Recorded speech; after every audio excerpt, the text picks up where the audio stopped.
Good morning. Well, it is that D-Day, as it's been described, for Oscar Pistorius, finding out whether or not that culpable homicide conviction will stay or that he may be facing murder. Just give us an overview of how we've got here.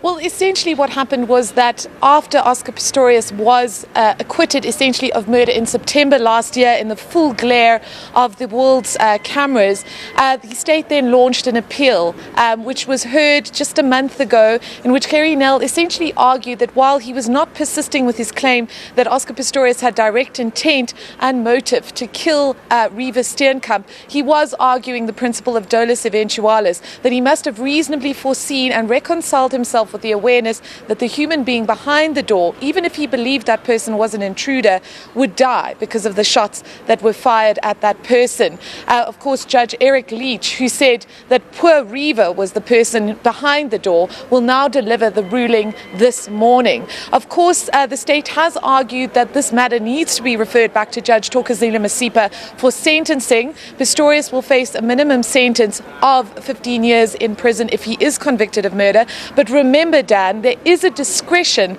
on the judicial officer to impose that sentence if she believes there are substantial and compelling circumstances justifying the imposition of a lesser sentence. And factors like the fact that Oscar Pistorius spent essentially a year behind bars, that he is a first offender, that he is an amputee, and that according to the judge he has already demonstrated remorse, will weigh very heavily if these sentencing procedures get underway. Now, Karen, there's been a lot of interest, of course, in the Oscar Pistorius trial, and we know about all the sensation surrounding it. For today, though, what kind of presence do we expect in court? Do we expect the both legal sides to be there? Do we expect family members to be there?